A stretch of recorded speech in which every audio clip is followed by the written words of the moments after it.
Welcome to this week's episode of In-Depth Outdoors. Each week, the In-Depth Outdoors staff will take you to North America's top ice fishing destination, where we'll fish longer, go further off the beaten path, uncover untapped fisheries in your backyard, and punch more holes in search of the biggest fish and the hottest bites.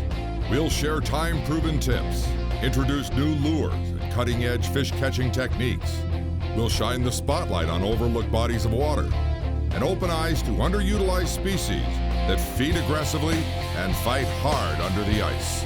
All this with one goal in mind, to help you catch more fish and have more fun doing it. This is In-Depth Outdoors, brought to you by Lake Master, leading in accuracy, following with success. Markham High Power Ice Sonar, Snowsuit Performance Winterwear, engineered with you in mind. Otter Outdoors, get out onto the ice and into the outdoors. Custom Jigs and Spins, the hottest baits below the ice. Strike Master Ice Augers, introducing the Solo, the ultimate ice auger. Thorn Brothers, makers of premium quality custom rods for the ice angler.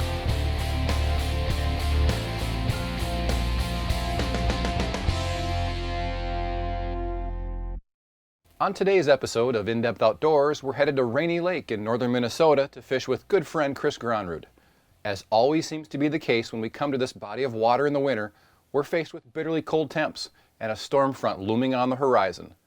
This time on the ice will be a first for both Chris and I in the 2010 ice fishing season, so we're prepared to cover a lot of ground and move often as we attempt to shake off some rust and locate actively feeding fish that haven't seen a bait since boats were put up in storage in mid-November. Yeah, this is one of those fish. I think we're kind of putting together a pattern here, Chris. I'm not even moving the spoons anymore. They're not disinterested by the spoons, but I keep having them come up and just basically kind of eyeball it almost indefinitely. When I move it, then they leave. So what I did there is I just put the rod right on my knee. Didn't even move it anymore. Nice. And he popped it pretty good. Nice. I mean, not a Rainy Lake, super giant, but a pretty nice fish. And man, did he pound it. Just dropped the rod tip. Had that rod sitting on my knee. Probably dropped it about 3-4 inches. Gotta love that. He's putting a pretty good fight up. He ain't bad. He's not bad at all. I can see my fire line to fluoro knot there, so we're getting close. Oh, yeah. Nice fish. Yeah, look at that fatty. A little bigger than you thought he was. He is a little bit bigger. Nice. Nice job. Try that. The next time you have a mark come in, just don't move the spoon a lot, because as I was moving it, he wasn't following. I just sat it there, which is ridiculous, I know, but he just didn't look at it. He just pounded it. Well, when you yelled at me, I had a giant mark chasing me, so maybe you yelled too loud. I scared him off. Well, the second Nice spot we moved to here, certainly one of Chris's confident spots, but we have to be real careful as we get towards the current area on this lake. We're getting further out into the main portion of the lake. There's a lot more current here, so we're real careful about moving through this area because of decreased ice thickness. We had about 8 to 10 where we were before. We're down to 5-6 inches now, which is plenty for ATV traffic, but I wouldn't want to see any less. Off you go, buddy. All right. That's off to a good start now. Those smaller fish we caught earlier, certainly a lot of fun. Rainy Lake during the first 30-45 days of the ice fishing season, it's about the big fish. So we're going to keep looking. Who knows? Maybe we won't find them, but it does feel like we're on the right track now. Awesome, awesome, awesome. Yeah, I've got one on the bobber rod. I called Chris in here because I can't fish both at the same time. He's got just a phenomenal mark. That's a good one. Don't think I don't appreciate that. He's coming for it. I've got this one on the bobber rod here. I'm really letting this soak because I've got a big shiner on there. Oh, that's a big fish. I know. Please. Oh, he's sitting right on it. Okay, I'm gonna bring the noise over here. I think he just breathed on it. Got him. Got him? Yes, I do. I'm gonna get out of your way. He's not a giant. He's not a giant. I was really hoping we were gonna be able to double that up. That was a big mark. I know. But what a great move to the second nice location. Fish. Nice fish. Come on, baby. That's a big shiner for you. Turn your head. Turn your head.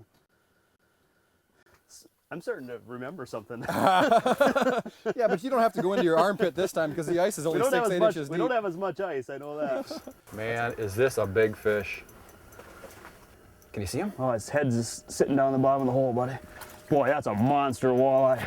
Whoa, now that's a teammate right there. That's a big fish here, buddy. That is a big fish. Holy smokes, is that a big fish. I'll tell you what, I'm taking this for the team. This is a monster. Holy smokes. Look at this fish. Yes. Look, he just, his tip of his mouth got hung up on that ice down there. I can see him. Holy smokes, is that cool? Oh, Mr. Gronrud. Nice fish. That is nice fish. First Rainy Lake ice walleye. That's a nice fish. Nice. Come on, baby. Turn that noggin. Turn. Come on. I love that noise and I hate that noise. It's good and bad. Pop, pop, pop, pop. Yes. Good fish. Good Okay. fish. Thank you for helping me. What we need to do now is we need to get your ice house out here a little bit deeper. You know, Chris and I have made a point to stagger our depths. It's early ice. We don't know where the fish are at. We have an idea where to look based on that Lake Master map, but it just didn't make sense for both houses to pile in at the same depth. So Chris is up there shallower, but I've had 3 or 4 fish come in, serious lookers, and 2 on the ice, our 2 biggest fish of the day. So we're gonna move you out here about 15 feet outside my shack. I feel like I got the short end of the stick. Well, this morning you had a few up shallow, so it kind of evens out. That's a sweet fish. Not a giant, but we're definitely heading in the right direction now. So, you know, anytime I can sit inside an otter shack on a day when it's cold like this and I can fish in comfort and catch quality fish like that, I'm a happy guy. So I'm gonna let that one go. Again, Rainy Lake, the size is anything under 17 is fair game. Obviously that one's a lot bigger than 17 inches. So we'll put her back.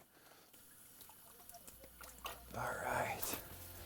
One of my favorite early ice bodies of water, period. It always seems like anytime we come to Rainy Lake during this first month and we fish with Chris, it's a great bite, great memories. This is a nice fish. Just throttled it. It actually caught me by surprise because we've not had a lot of fish hit real hard like that. Just kind of falling into a rhythm, jigging that spoon nice and slow, not really expecting much to happen. And let me tell you, this one just took a thwack at it. Nice fish. Oh, look at that, you can see him right under the ice. Oh, I wish Chris was here. He's too far away, I don't think he can hear me yet. We got a little bit of wind now, so. Oh, come on, baby. What a nice fish. Stay hooked up. Stay hooked up. This is the worst. I can see the fish through the ice. It's killing me. I'm going to go in after it. Come here. Come on. Come on, baby. Oh, she's barely hooked. Come on. Oh, why you got to be so mean to me? Come on. Come on. Yes! That was not easy. That fish just throttled that spoon. That's that perch colored lightning spoon. I tell you what, I could make a living fishing that spoon and nothing else when it comes to winter walleyes. There's that color. Looks like a perch. You can dance it, you can rip it. Oh boy. That was twice as heart-stopping as it would normally be because I can look right down through the ice and I can see everything. Oh, what a sweet fish. And when I talk about how nerve-wracking that is, one little tiny pop, one little pull, fish is loose. There you go, sweetheart. Get some kick back in your tail.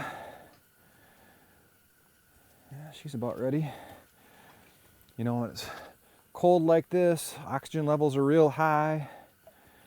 These fish revive real well. There she goes.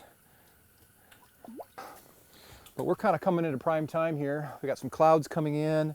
We got a front that's supposed to really hit later on this evening. Maybe drop some snow. Light levels have dropped, so we should be in for a couple of hours of really good fishing.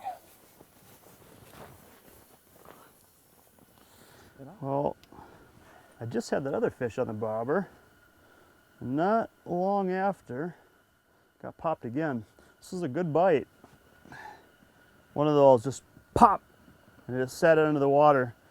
Hopefully it's going to be a good fish here.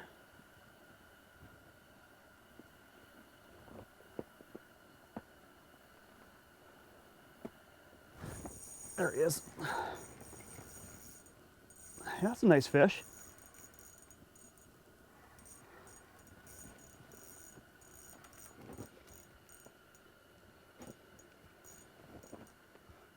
Little head shake to him.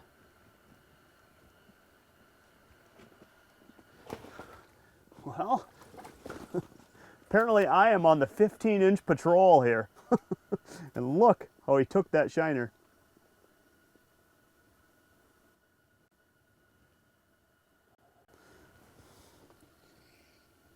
And it looks like, oh, there's my shiner.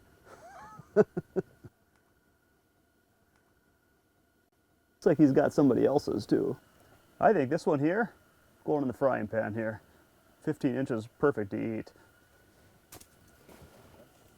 With the snow coming in and now a little later in the afternoon, I think I should maybe go check with Holst and see if he wants to go a little shallow in that 8 to 12 feet of water and see if we can't get a big fish. I'm gonna go check with him.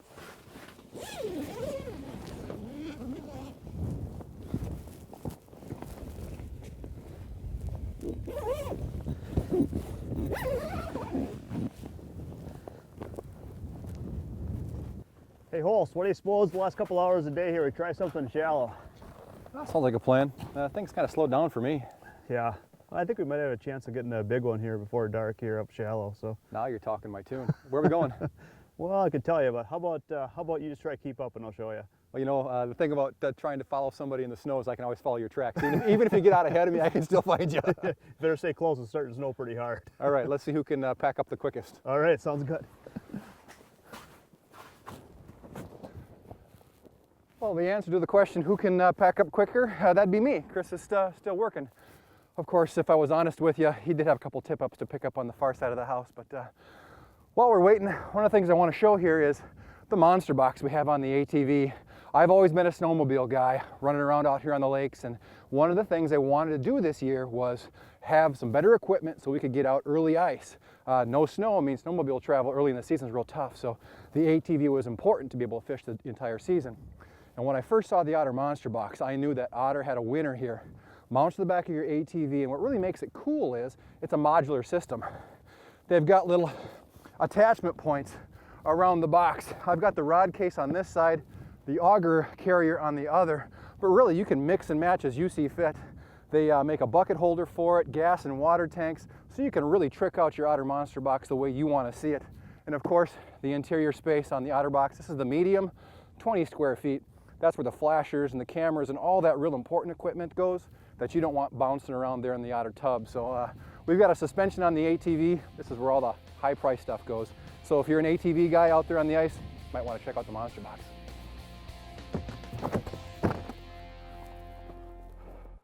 Okay, we're just getting set up here in the evening. And early in the year, what happens with these walleyes is a lot of times they'll come into these back bays and they'll chase shiners in. And then they'll start to fall off as the season progresses in the first, 15, 20, 25 days of the season. So what we did, instead of dumping both houses right on top of some shallow water, is we sent James out into the rhubarb out here in about 18 to 20 feet. I don't necessarily know that those fish are there right now. Typically speaking, they'll sit out in those deeper areas and then they'll migrate into some shallower water. But with the weather we've got tonight, it's really tough to tell. So we've got him out deep. I'm sitting up shallow, and we've used the Humminbird 385 CI to basically pinpoint some shallow structure just outside of the bay, and we've had him into the deep water, sent James out into the deeper water right adjacent to the shallow hump. What I wanted to do here was just make sure that I was real close to the edge of that break. I'm pretty sure Chris has got me out here on a snipe hunt, but I'm actually in agreement with it. Somebody needs to be out here near this deeper water. If you'll look at that Lake Master chip in the 385 that we've got on the Wheeler, I'm right on the top edge of where that deep water funnels up onto this flat. And Chris will probably get fish later in the afternoon, but I'm pretty sure that I'll be the first guy that starts to get bit due to my proximity to that deep water. So what I'm going to do is make sure I got the ice house positioned in about 15, maybe 16 foot of water. It looks like the top end of that deep water is in 17, and then it breaks out towards that island. And the handheld unit that I'm using to test depth here, it's called the Showdown Troller. And what's really cool about this thing is I can throw it around my neck while I'm drilling holes, and it allows me to check depth without having to carry around a full-size flasher.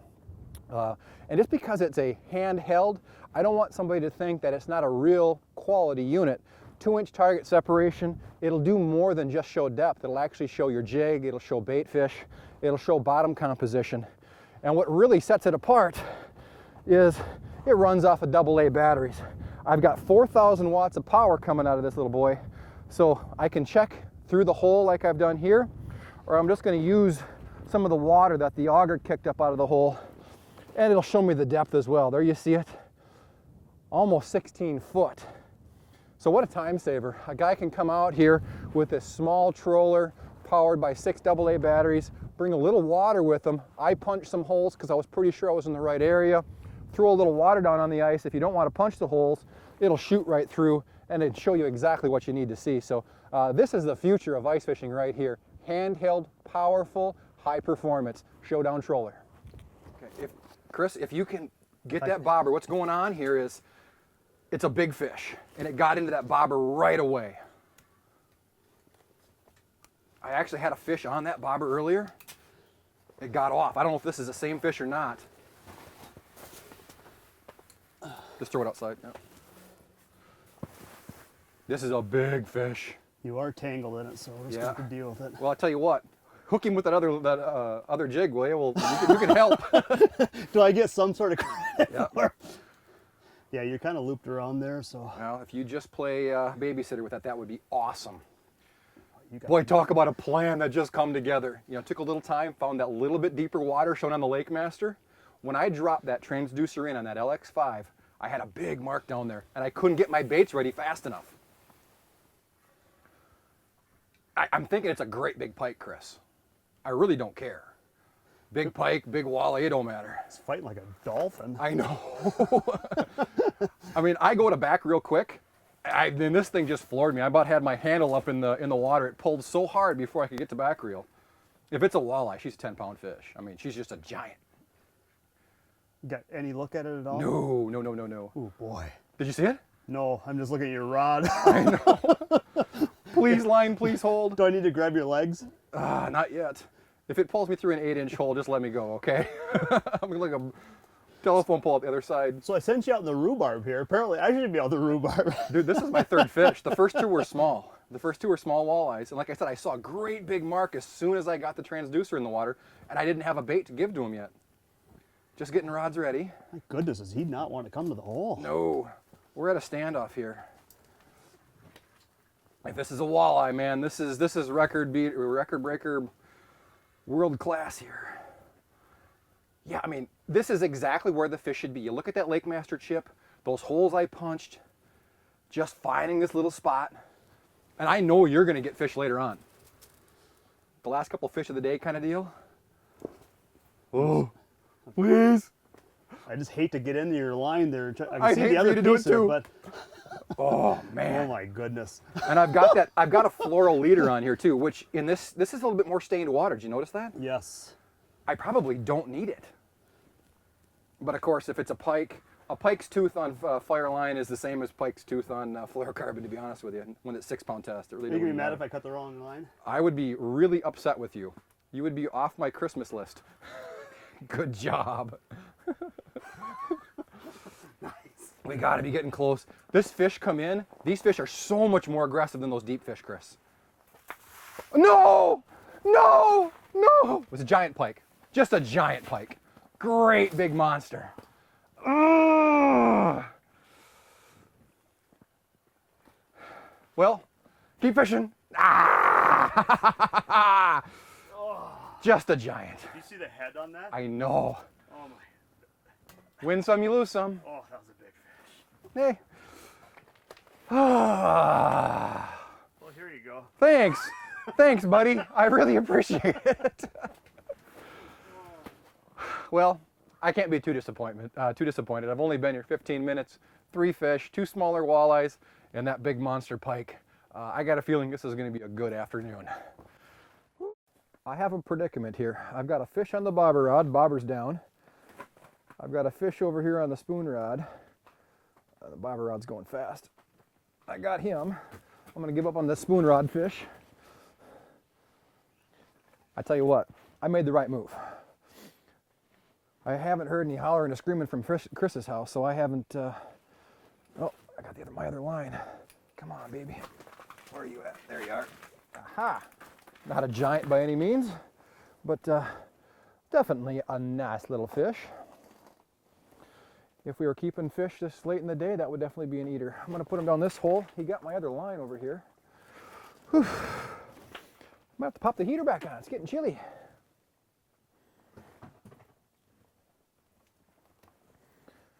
Just an easy tangle. Not a problem. Here comes one. Come on, buddy. Come on. Let it be your big daddy. Big, come on. Hold your breath. Got him. Yes. Come on. Yes. All right. Boy, you don't see that very often. Start to finish in the ice house. And that is a strong fatty. But I can tell you one thing about fishing shallow like this. I want to get this spoon back down as fast as I can go. But what a beautiful golden fish. That's why we came in here. Lightning spoon. I said it earlier. If I could pick one bait for walleyes, that would be it right there. What a fatty. All right. I'm going to let that one go. Beautiful. Bye, baby. Rainy Lake is so stained that there's really not much of a dark bite. Here we are at, twilight, and I just caught that fish, so obviously they'll feed up to this point, but I really don't think we've got much more time here. 10 minutes, 15 minutes at the most. All it takes, though, just that one right fish. I've already had a great day. I mean, Chris did such a good job getting us on fish out on the main portion of the lake, and then he was smart enough to know when to switch. Once the snow cover came in and the light levels really dropped out in that deep water, the fish activity just fell off to nothing. There was really nothing going on out there anymore. You still see the fish, just couldn't catch the fish. And coming in here, my hands haven't been dry in an hour. It's been catching fish, rebaiting, dealing with the bobber rod, lost that big pike, so it's been a real fast-paced action. Haven't caught a lot of big fish, but definitely a wide variety. Whitefish, a couple of pike, lost that big one, saugers, walleyes. I actually wish I would have pushed out a little bit deeper now. I haven't heard a peep out of Chris's house, so I'm assuming he's not catching the fish that I am out here only 3-4 feet deeper. Well, I know this is the latest I've ever fished on Rainy Lake. No night bite, so we're going to pull the plug on it. So what's the scorecard look like? I know the guy out in the rhubarbs did pretty good. I'll tell you what, these shallow fish were aggressive. They were flat out aggressive. I expected to see bigger fish up in here. As it turned out, we were catching 13 to 15 inch fish, but the fish that came in, it was just 2 blurps and pop, that's it. So it was, hindsight's 20/20, should have moved up here a little bit quicker. Well, you got guide trips tomorrow, so they'll benefit from it. I know a spot right out here in about 16 foot of water you might want to check out. I think I've actually got it marked on my chip, rhubarb. Great. Well, for anybody that is real interested in Rainy Lake or wants to share information on this area, I've got something for you. What I want you to do is go online and log on to idofishing.com. Chris Gronrud is a moderator of the Rainy Lake Forum. He does a great job of sharing information, and of course, we'd love to hear what you have to share as well. Chris, I want to thank you. As always, it was an absolute blast. I'm heading home. You get to enjoy this yet again tomorrow. So you're a lucky man. Can't wait. Well, from Chris and I, thanks for watching. We'll see you next week.